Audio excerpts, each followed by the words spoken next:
Welcome to Book Chat with Ita and Amanda, and it's our number 7. And we're joined here today by Susan and Peter. And my name's Ita. And I'm Amanda. And we will talk about what we've read. So I'll hand it over to Amanda and you can tell me what you've read. Okay, well, I've got to get my Goodreads list up. I haven't done much reading, and the books that I have read, I haven't actually enjoyed them. So they're not actually books that I would recommend to read, but I am going just to talk about them anyway. So one book I've recently just finished was Khaki Town by Judy Nunn. And it's based on a true story about the American Negro soldiers coming to Townsville when they thought that Japan was going to invade the Northern Territory.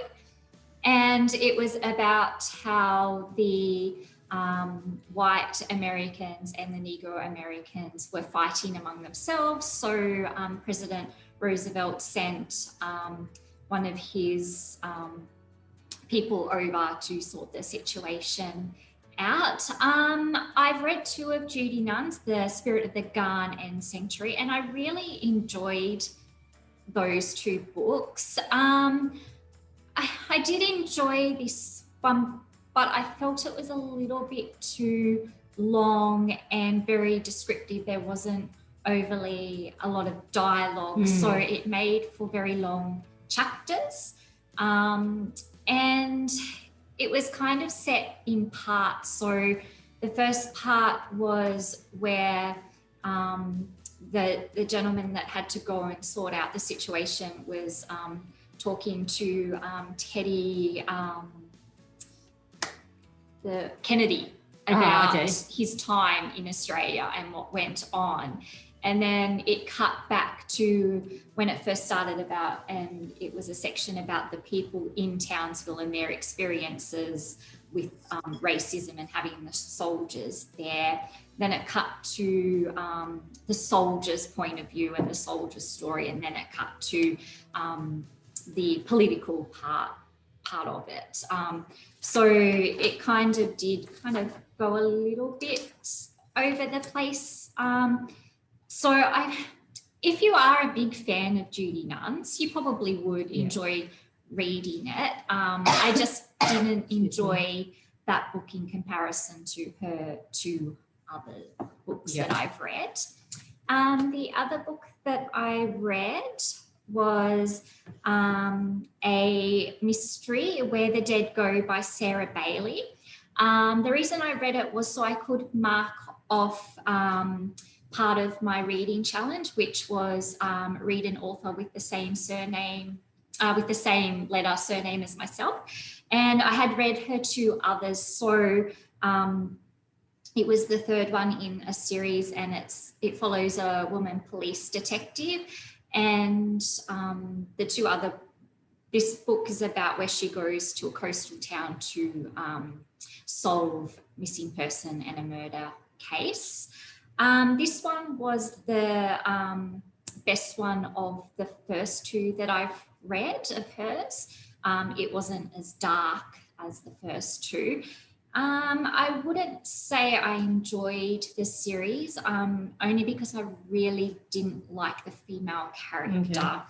And also it jumps. So the first book was set in the detective's hometown, and then the second book was all of a sudden she was living in Melbourne, and then this one she was back living in Sydney but then had gone back to a hometown, but you kind of didn't really get the sense why she had moved, from Melbourne to Sydney and that type of thing. So I'd recommend it if you are after an Australian author and enjoy mystery. But it just didn't really grab me. So tell me, why do you read 3 books in a series if you don't really like it? Because I do like to know what happens. Okay, But having said that, you probably don't really need to have read them all in a row, but you kind of don't know that until you have started reading them. So, and the first one, it was quite good, and the second one wasn't that great. So, but this third one was definitely a better one. It's like, I guess, the Chris Hemmer series, you know. Okay, yeah. You have to, I guess, complete that character, I guess. I didn't. I only read the first one. So that's what I have been reading. Just the two? Well, I did finish the Nora Roberts, The Rise of the Magic, Chronicles of the One series. Oh, you were talking about that you were reading it last week. I finished that series, and it wasn't, the last one I was a little bit disappointed because the first two and even the start of this book had built up this big fight that she had to undertake, you know, this big prophecy. And so I was after a little bit of action, and it kind of fizzled a little bit. So the third one in that series probably wasn't as good. I think the first book was definitely the pick of that series. That's a shame, because then when you go to your third book and it's good. Because I do like to finish. It's like with the TV series, even if I don't overly enjoy it, for some reason I've got to just finish it. Where if it's a single book that's not in a series, I don't get that feeling of having to complete and finish it. See, I don't complete it unless I really, really enjoy it. Yeah. My time's running out, I think. You've got plenty of time. So what are you reading? What am I reading, or what have I read? What have you read? Sorry. Okay. So I thought I didn't read much this month, but when I went back to my Goodreads, I actually read 5 books. So last time I told you I was reading The Last Migration, and I know you guys all love it very much, and sorry, but it was just too depressing for me. I know it's beautifully written, and I enjoyed, you know, what she's going through, but it was just too depressing. So as I was reading it, I reread The Boy, the Mole, and the Fox and the Horse, because I just needed a bit of kindness and lightheartedness in between. So I would recommend The Boy, the Mole, the Fox and the Horse to anyone that needs a bit of kindness. And I would recommend The Last Migration for people that like literary fiction, that like climate fiction, climate change fiction, that not necessarily need to like the main person, although you liked her, didn't you? I actually thought that she, like, first off, she came across that she was a bit dark and depressed, but I kind of thought that in the end, like, she was quite resilient, and I think she had a lot to offer that she didn't realise she had.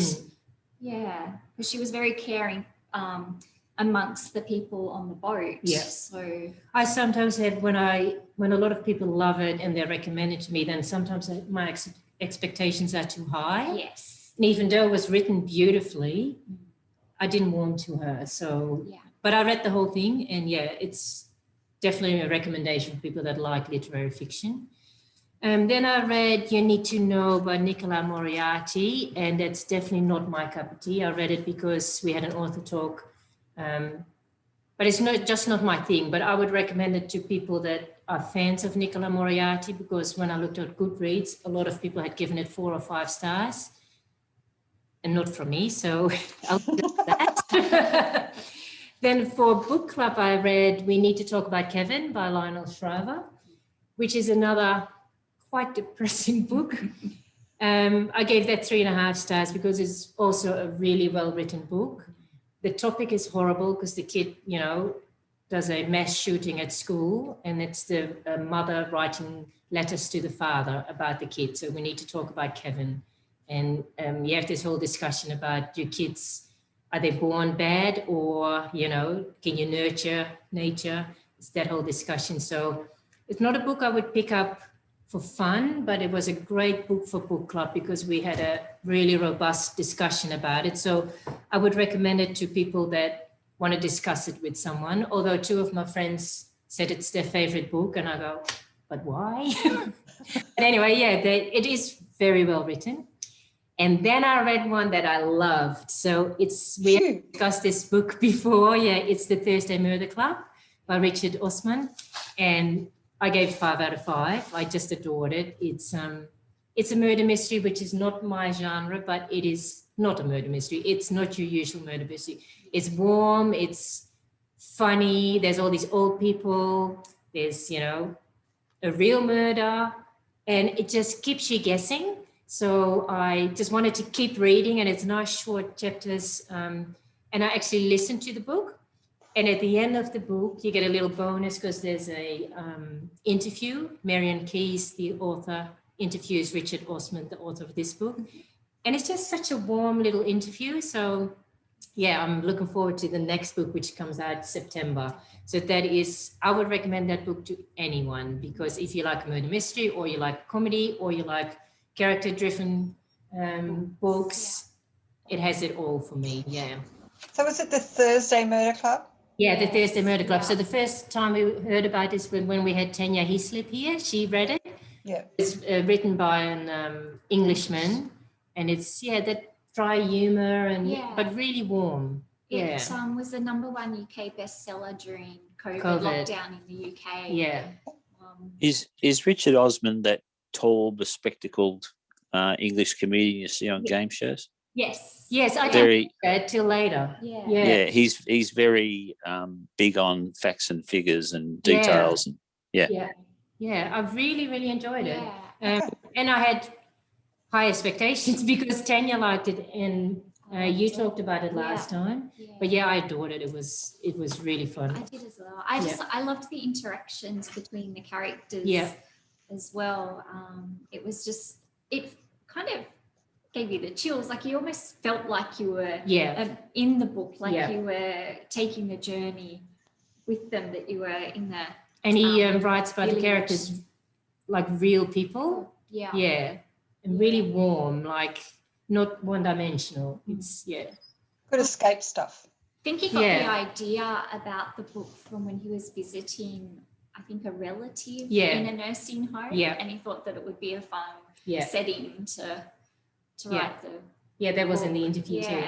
It was really good. Yeah. And then the other book I read after this one was a freebie that I got from a publisher, or actually it was a better reading preview copy. So I had to review it.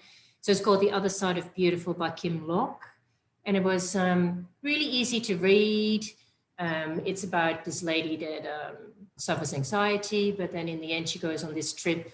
She, her house burns down, so she has to get out of her house where she was stuck in for 2 years. She buys this rundown caravan and she goes on the road from Adelaide to Darwin. Okay. It's all these grey nomads, quirky ones. And after reading this book, I just want to be a grey nomad. So, sign me up. I recommend it to anyone that just wants something that's really easy to read, but not too fluffy, but a great Australian setting, nice characters. Whoever wants something like that. So what was it again? So that's called The Other Side of Beautiful by Kim Locke, but it's not out yet because I got a preview copy. Okay.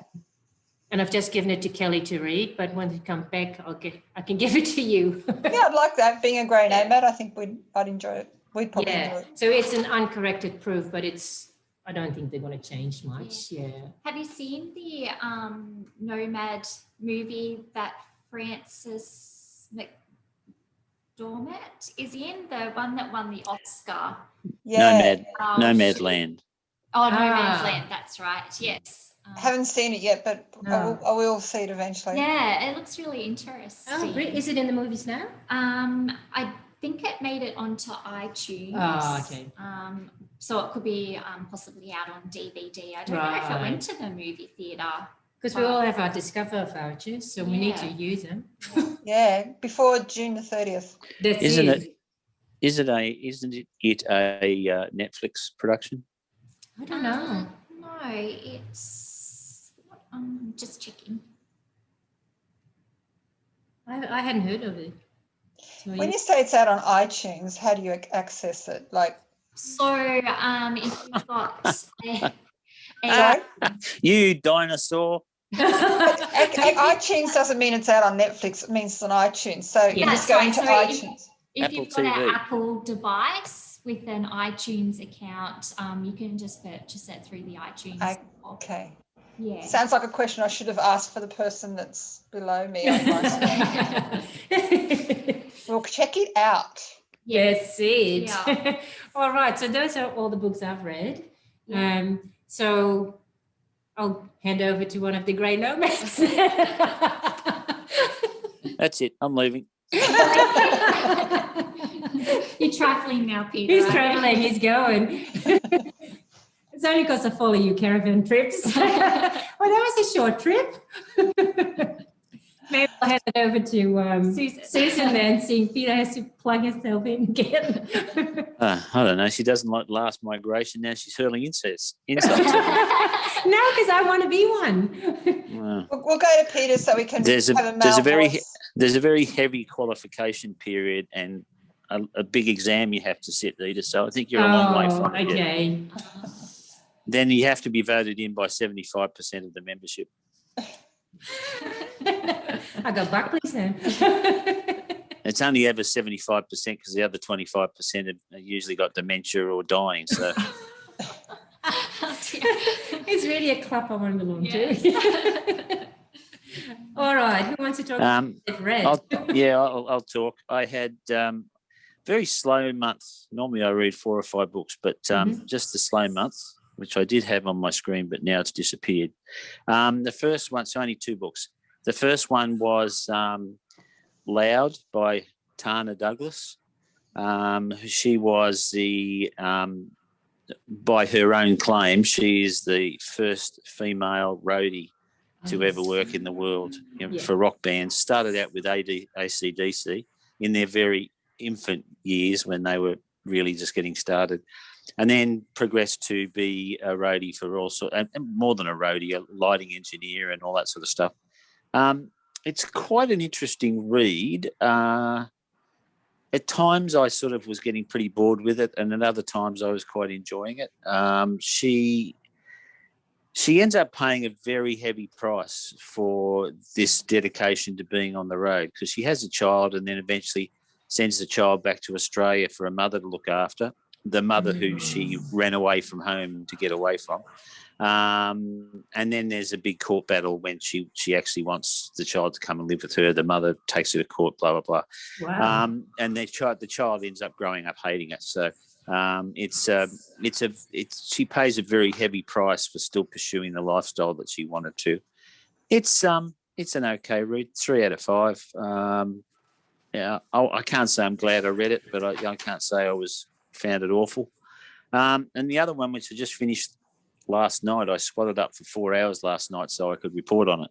And it's this one called Benevolence. By Judy Janssen. She's an Aboriginal author, first book, and she has set out to retell the early history of Australia, or the early history of white settlement of Australia through an Aboriginal perspective.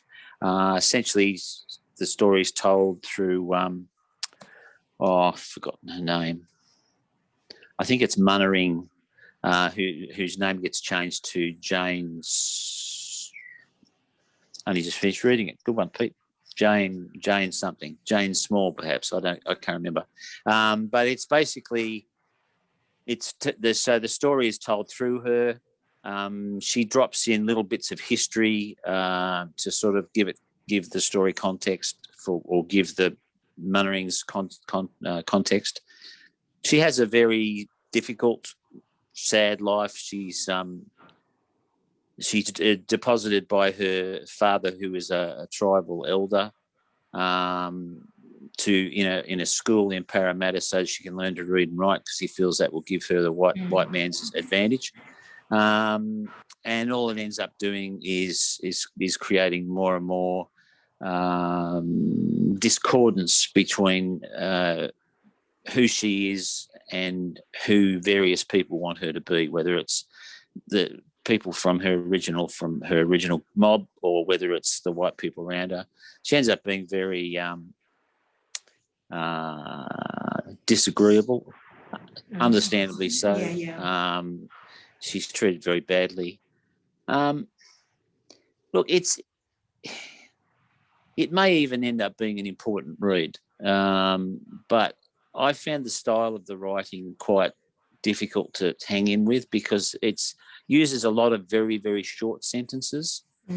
Often when the white people are speaking, they're quite eloquent, long sentences. I don't know if the point was trying to be made that there was a lesser understanding of the English language. I don't know, but it just didn't really work for me. And also some of the plot points were problematic. We had one character called Mercy who, wherever she went, this Mercy just turns up.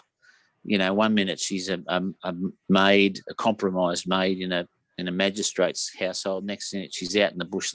So there was a few things like that which didn't quite work for me. But you know, it's I guess it's important that that history gets told straight. And I'll just have to assume that elements of this storytelling is about telling that story straight, and I think that's important. I mean, we've taught the early history of Australia in our schools wrongly for more than 100 years. So for that perspective, I think it's really quite good. But and parts of it were quite uncomfortable. Some of the rape scenes and that sort of stuff were a bit uncomfortable for me. But probably an important book to read. It's very difficult to say too much because I don't want to just look like an old white bloke. But yeah, it was just the style of the writing didn't really captivate me. But her story is compelling, and the things she goes through, and the resilience she shows, and the strength that she brings to the story. But I guess being a beginning writer, maybe that's it. There's just some holes in the storyline that don't kind of work, that leave you going, hang on, wasn't, and then, like there might be a character who's a bloodthirsty soldier who kills every Aborigine he can find, and in 10 years' time later in the story, he's looking after Aboriginal people and all this sort of stuff, and it doesn't quite ring true. You can't see what it is that's changed. But anyway. Is it non-fiction or is it historical fiction? It's kind of one of those Peter Fitzsimons type factions. Okay, yeah. But unfortunately, as the book went on, the insertions of facts, as we would know them, of things that happened, tended to be at the start of each chapter, and then we went on with the story of Mary, which was a pity because it became obvious that early on they were sort of more interwoven. But look, a very worthwhile book. If you need to have your eyes open to early Australian history, it's certainly one worth reading. But I was pretty happy when it was finished. It wasn't a book it just wasn't a book you rolled through. Or that you sort of, I've got 10 minutes, I'll go and do another bit of a read. It was one of those ones that, like Amanda, it was one I had to finish. But so that's it. I haven't read anything else for the whole month, which has been really slack. Yeah. All I did was take 2 weeks holiday and drive around. I know. It kind of, in your current caravan. It kind of does sound similar to the Judy Nunn book I read, in the fact that that part of our history wasn't known because it was based on true events, but not many people knew about that history, and it was important to obviously get it out there. But it was, like I said, it wasn't one that you could just devour, and it was just that little bit tough to get through. I guess the important thing is that it's really important that if we are going to tell a revised and truthful version of that time, it's important that it's Aboriginal voices that are telling those things, and this, in that case, that makes the book very compelling. But it doesn't have any of the kind of hard edge that things that say Anita Heiss writes, which is quite in your face. This is in your face simply because of what's in the story, but it's there's some despicable characters in it. There's some others that you really have an affection for, but I was left sort of with questions right across the board of everyone from the story as to why did you do that? Why did you leave your daughter there to be raised, and why did you, so and on both sides of the racial divide. But it was. I'm glad I read it. But, it wasn't a book that I jump up and down and go, yay. Have you read Dark Emu by Bruce Pesco? No, I haven't. Because that also is from the Aboriginal viewpoint, the history, early history, and it is about how they already had agriculture and stuff. So, but this was less that Eater is looking basically at Sydney and basically looking at early settlement. And it starts with the last days of Lachlan Macquarie's governorship, and then rolls this forward. One goes back. This is actually looking at the conflict and the invasion and the not just the subjugation, but the dreadful treatment that Aborigines received, and the wars that went on, and the fact that she makes a point of talking about how Aboriginal people did resist. They didn't just lay down and die. They resisted in quite bloody battles because of what they saw as invasion. Because one of the arguments is put up, well, how can it be an invasion if Aboriginal people didn't object to it at the time? Well, they did, but that's been written out of the history. Yeah, right. Well, Susan, have you got anything a bit more lighthearted, or you? I've had a great month reading. Good. Nice. Yeah, so it's probably been my best month for years. So I'll briefly talk about a few of them and then just focus in on the last one that I've read. So the Stationery Shop I mentioned as what I was reading. I finished it. So again, it's a love story, but it's kind of got twists and turns. It's not a romantic, boring one. And it's set in the political unrest times in Tehran, and then ends up in America. So that's a 3.5 bordering on 4 for that one. That's good from you. Readability is strong. Yeah. The Lost Flowers of Alice Hart. Alice Hart. Okay, interesting. Again, I'd give this 4 because of its readability. Mm-hmm. But when I finished it, I thought it was like 2 books joined. Like you had this beginning that was horrible and strong, and then you had this middle part which could have stood alone, and then the end bit which I thought maybe wasn't necessary, but kind of linked back to the first bit. But I don't know. It just it felt like 2 books that have been joined up. But that's just me. I haven't read that anywhere. That's just my take on it. I know that's had its critics, but mostly people have loved it. So readability, 4 out of 5 for that one. Wow. Now, the latest one. Woohoo! Rachel Cusk's new book, Second Place. It came out this year. Wow, I haven't even heard of it. No, I haven't. Oh, yeah. It's actually in your library. It wasn't in there when I wanted it, so I brought it, but it's in there now, and there's only one, person waiting for it. Oh, okay. Okay, and for 4 out of 5, I don't know why I'm not giving it 5 out of 5. I might change my mind later. That's because you never give anything 5 out of 5. I do. Yes, you did. It's the last migration. I've got 3 books and on 5. See how that turned out.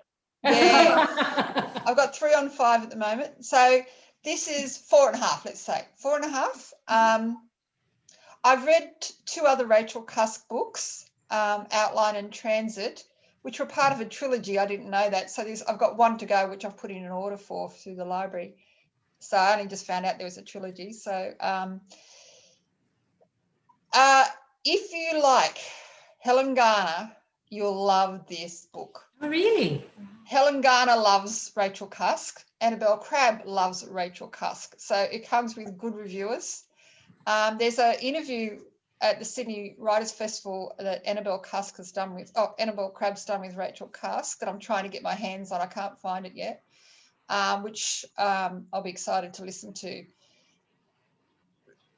Outline in Transit was, I guess, feminist literature, contemporary existentialism, I would call it, about the invisibility of women once they become probably mothers, I guess, or reach a certain age when they're not sort of out there being a high-spirited single, how that women can become invisible.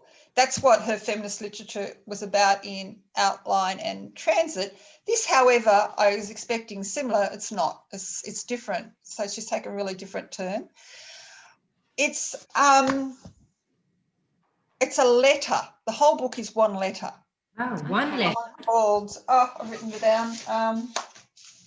Jeffers. So she's writing to Jeffers, explaining her inner angst and the things she's thinking about as a woman who's now an empty nester, still married, and all the things she's thinking about, deep and meaningful stuff. And she goes to an art exhibition. I'm not giving anything away that's on the blurbs and stuff. She goes to an art exhibition and is really moved by this landscape artist. And on her farm that she lives on with her, she's also an author herself, lives on with her husband, second husband. They've built a second place. That's why it's called the second place. And she invites writers and artists to use it as a residency. No charge, just hang there and do your thing. Because she likes to have interesting people come into her world because she's quite isolated. So she contacts this artist that she really loved his work, and she felt really moved and like, he must know my soul. Like I can just, his art is speaking to me, And so he agreed actually to come and stay and completely disrupts their life. And that's as much as I'm saying about that. So if you liked Helen Garner's The Spare Room, if you've ever read that, where she has someone come and stay and disrupts her life, it's kind of along that vein, but like 10 times better than, I'm sorry, Helen Garner's. I mean, no, they're different. They're different. Yeah. Similar theme, but very different writing. You really, I don't know if identifies the way, but you understand how our inner world, our inner thinking can take over our lives, and we just ponder things so much. And so she ponders away while she writes this letter to Jeffers. But then this event that happened is also just as important, and she unpacks that bit by bit, how things happened, when he came and what happened next and what happened next after that and how it all ended. Had a great positive ending, which her other two books didn't end that way. You didn't feel it was finished. Like, oh my goodness, like, where have you left me? But this one did have sort of a finish to it, which is unusual for her. So highly recommend it. 4.5 out of 5. Loved it heaps, and can't wait to get my hands on that interview. That cool. When you say highly recommended to what's Helen Garner readers, Helen Garner fans, people who like good literature. Yep. People who like something different. Like not everyone could just read a book that was one letter, but it feels like one letter. So that just took me a little while to get into, because I thought, oh, okay, right. So this is still a letter. And so once I settled into that notion, I was okay. So it took me probably a couple of chapters. And then, it's high readability. It's one of those books where you want to just read as soon as you wake up and just change your day so you can find more reading time. Yes. Yeah. That was a good book.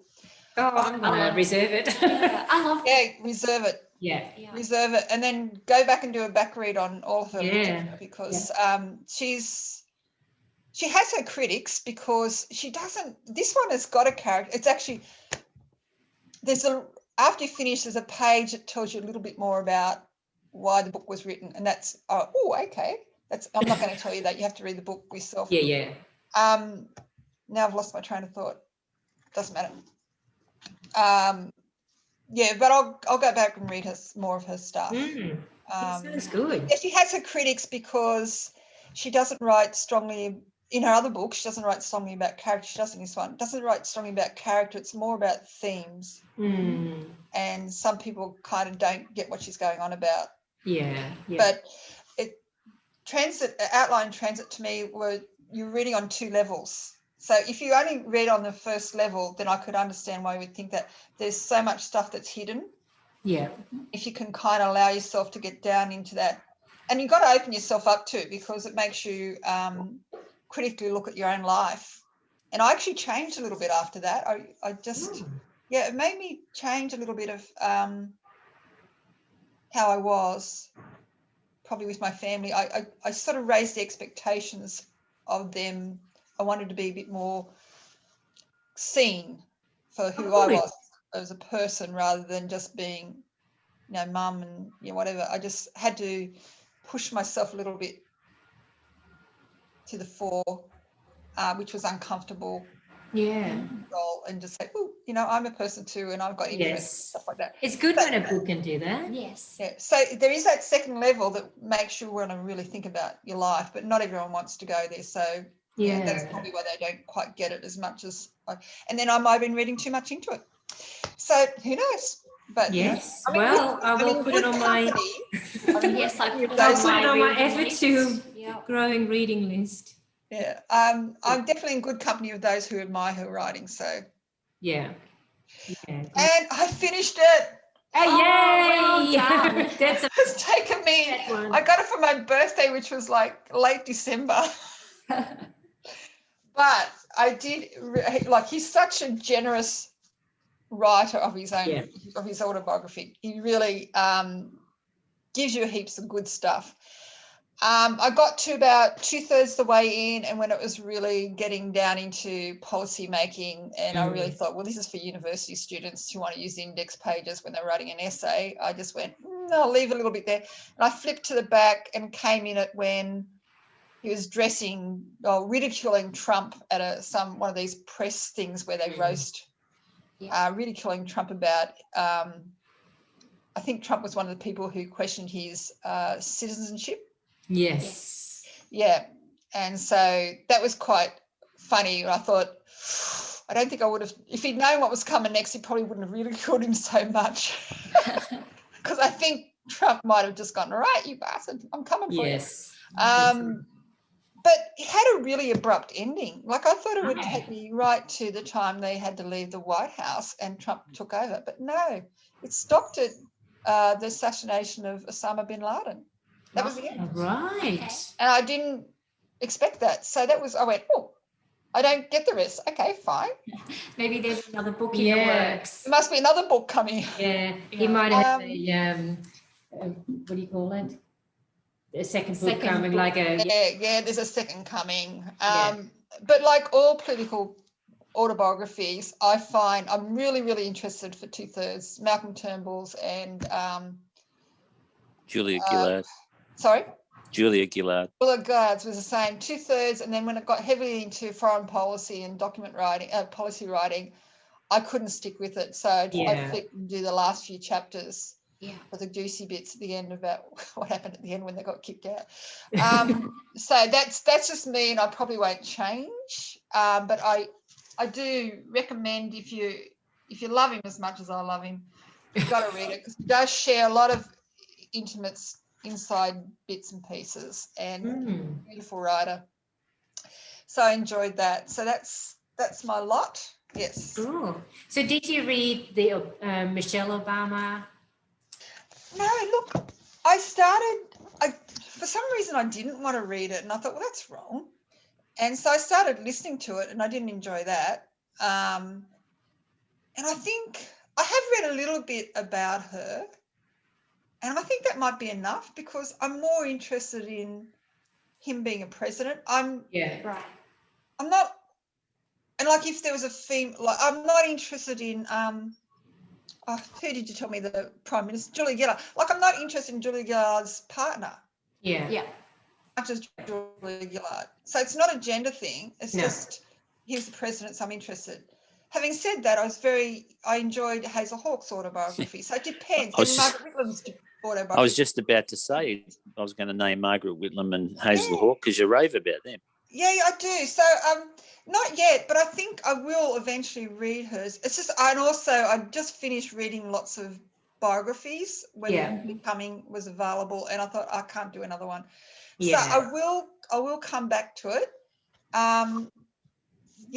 Which will be a good book to read alongside what I've just read. But not You've yet. read it, haven't you? Yeah, I really enjoyed it. I think because she wasn't just a wife that wore glamorous gowns and stood next to Barack Obama while he was president. She went and did her own thing, like she advocated for education, healthy living, and that's how they started the vegetable garden at the White House. And they really opened the White House up to the community. So that's what I really liked about it. And she just, every challenge that she faced, she just had so much grace tackling that. And I think having read, like I've got the Barack Obama one at home and I haven't delved into that, but having read that, I can see how they do make a great partnership. Like they're very just, I don't know, I found it very graceful and I really enjoyed it too. I listened to it, but to start with, it was really hard to get into because she talks so slow. She must do a lot of public speaking. So, you know, it's very clear, but I just thought, come on, you know, I don't have I felt that too. And to begin with, she was raving about Obama, and I thought he can't be that good. But then she goes, but he leaves his socks on the floor. And I go, oh, good, at least he's human. You know, and I did, like, I liked how she put forward the fact that you don't necessarily have to come from this overly privileged background or a wealthy background to bring kindness into the world, to make a difference, or, you know, you don't have to, you know, one step of difference can make a world of difference. You know, you don't have to do something spectacular to change the world. You could just be kind and could be bring a whole lot of difference to a person. And that's what I really got out of it as well. That I did.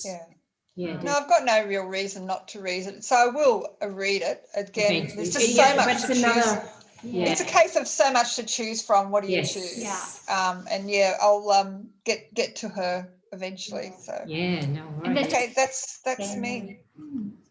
Cool. So we still have 50 minutes, so we can quickly go what we've been reading. What you're reading now. So what are you reading now? So I'm almost a little bit embarrassed to say what I'm about to currently start, but I'm currently going because it's a bit trashy. This well, we all need a bit of trash in our lives. So twisties. This is a third book in a series I started, and the one that I'm starting is After We Fell by Anna Todd.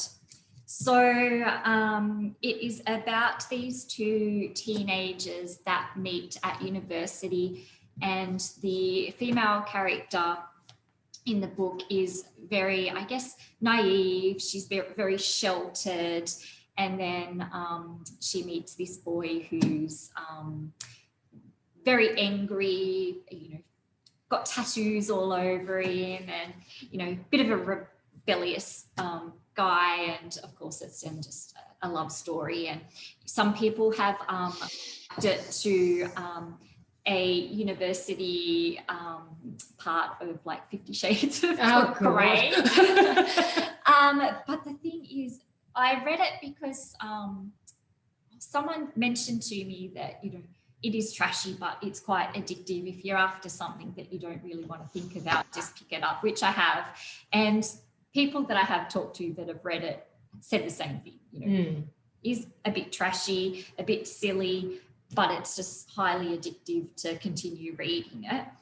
So this is the third book, so that's what I'm starting to read. But again, I'd only really recommend it to people that are after something that, a bit trashy. But something like that is great to read when you're studying or, you're going through, whatever in your life, just to escape. And not having to think. That's right. Yeah. And, it's just about, they break up about, every chapter, but then they get back together every second chapter. So real life. That type of thing. So I kind of really don't understand why it is addictive, but it might be because it is a book that it has a lot of dialogue. Okay, and you like that. So, it is basically like you're just talking to your friend, I guess. About I haven't read anything by her. Yeah, well, it came about because she was a big fan of the Harry Styles from One Direction. Oh, did she do like fan fiction? And she did fan fiction on a social media platform called Wattpad. Oh, yeah. And she did it because her husband was in the military and she just wanted to do something while he was away. So she got into doing this fan fiction, and it had exploded basically. And so she was approached by publishers to publish them as an actual book. And they're actually now made into movies. Wow. So it's not like a young adult book. It is an adult book, but, by young people. But about young people.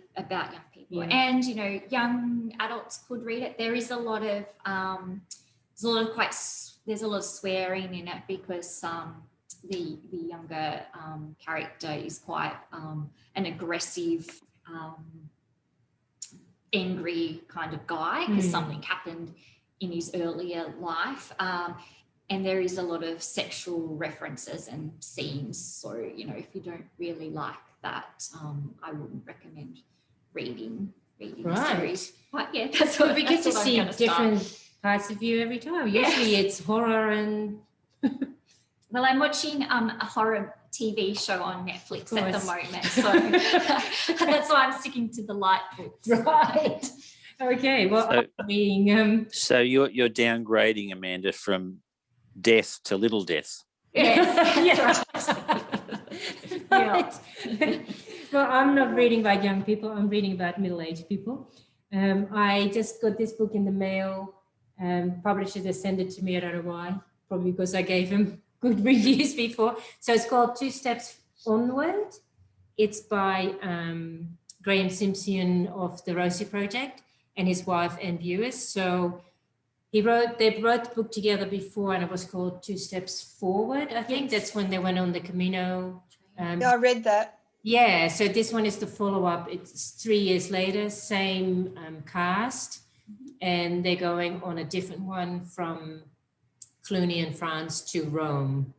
And it's really interesting. Yeah, so not only do I want to be a grey nomad, now I want to also walk these walks. So I think I just have to retire. You need to, yeah. I think so, right. Make sure you have sneakers on this time. So if the other one was called Two Steps Forward, this one's called Two Steps Forward? Two Steps Onward. Onward, okay. Yeah, but it nearly looks the same. Yeah, I know. That's what thought I had, yeah. Because she said, but I've already read that one. I said, no, this is the latest one. Yeah. So it's very similar in the graphics and the, and it's also the same setup. So Zoe writes one chapter, then Martin writes a chapter. But I loved it. So yeah, I liked it too because you get the male version and the female. So I've just discovered what the secret is to having a successful travel blog. You have to write a novel first. Ah, do you have a travel blog?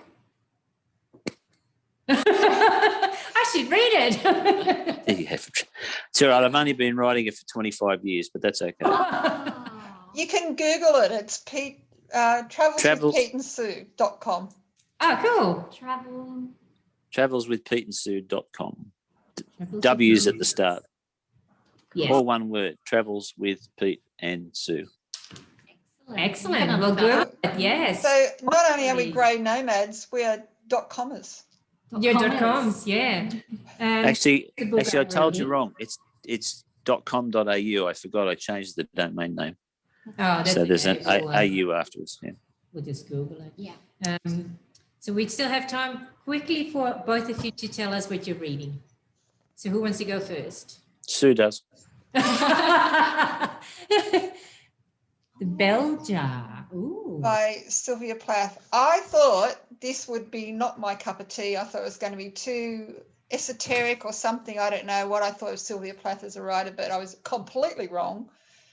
And I'm inhaling this. I just love it. So it's been on the bookshelf. Peter's read it. So it's been sitting on a bookshelf for years. And I'll just go, nah. Without any reason, I go, nah. But, it's fabulous. Enjoying this. So, another one, high readability. I just want to read it first thing in the morning and then just change what I'm doing so that I can read it again during the day. So that's my daytime page turner one. At night, and your classic, I have gone to The Yearling, which was one that Shirley recommended. So Peter said it might be a bit of a tearjerker for nighttime reading. So I'll give it a crack. If it is, that is a problem. I've got another one up my sleeve ready to go because, you can't lay there awake. You need to have a book and one that's not going to be like a page turner, but enough to keep your interest. So that's it. So I'm continuing with my year of classics at night. Good. Yeah. That's me. Reading, Peter? Well, I'm not really reading anything because I finished that other one late last night. Yeah. 12:30. That was my homework for today. Well done. Sue's given me this one to read. Helen Garner. Where I look. I've got no idea what it's going to be about or what it's like. I have read a couple of her earlier books. I certainly read her first novel. I think her first novel was what was it called though? All this stuff. Monkey Grip? Monkey Grip, yeah. How would I get monkey grip out of your face holding on to something? I'm a Gibbons. My maiden name is Gibbons. You are too. Her maiden name is Gibbons. I forgot all about that. So I've read Monkey Grip and something else early doors, but it's just, I've got no idea. I have no books laying around the house, so Sue gave me that one to read. So you read Postcards for a visit to the library. Yes. Postcards from Surfers you've read. Oh, that's right, yeah. I get it mixed up with that other one that's got surfers in the title, The Windsurfer. Who was that? That was there was a Australian, Robert Drew one about Robert Drew wrote one about something with surfers. Yeah, was it The Windsurfers or something? No, it wasn't Windsurfers, it was something else. No, I don't know. I just do as she tells me. No, he does not. That is a lie. Liar. Yeah. Well, I'm hoping in a few months' time we'll have a fabulous poetry book to review. So I might have to step out while that one's done. So we can be honest. Yeah. Be honest. You'll love it. I know I will. Yes. Well, I don't know. It's pretty hard to tell. You've completely trashed one of the greatest. I didn't trash it. I still gave it 3.5. One of the greatest female characters I've ever read. You didn't like, so. Just out of interest, do book clubs have a poetry month? Is that a thing here in Australia? No. Oh, okay, must be. There are in maybe England and America, so it hasn't come to Australia. Okay. Okay. Yeah, no. I have to go on the desk soon, so. Yeah, I'm thinking after this session, I just actually want to change my day and go and sit out in the sun and read. I want to go and find that Second Place by Rachel before Amanda puts a reserve on. No, I have that much to read. Have you seen how big this book is? know. Or you can borrow my copy, Ida, if you like, as long as you return it by the end of June. End of June. Yeah, that should be possible. I have to have a pile still to read, so I'll be fine. My pile keeps growing. I know. Every time we talk, I add some more. Yeah. Or new books come out, or author talks, or Yeah. Okay, so we'll have to close it here. Thank you very much. Hopefully next time we'll have our guests. Yes. Because we had 4 lined up and it's back to us 4. So anyway. We seem to be able to fill in the hour. Yes. That's it. That's it. It's always lovely. All righty. Well, so the next one will be, did I write it down somewhere? I've wrote so many notes I can't read what You've I... got see you next month. Yeah. Yes, sorry. Wednesday, June the 16th at 11 a.m. Yes, Okay. that's the next one. Yes. And of course, as always, this will go on YouTube. It will go on the podcast channel. So Google and Google and Apple Podcasts. And we will write the blog about the books, but that always takes a little while. So they'll come. Thank you very much for joining us again. Thank you. Fabulous. Yes. I can see the sun shining through the windows. I know. We'll come and visit you now. I'm just going to go and sit on the balcony with my book and a cup of tea. See you later, girls. What? I'll go and go on the desk now. Bye.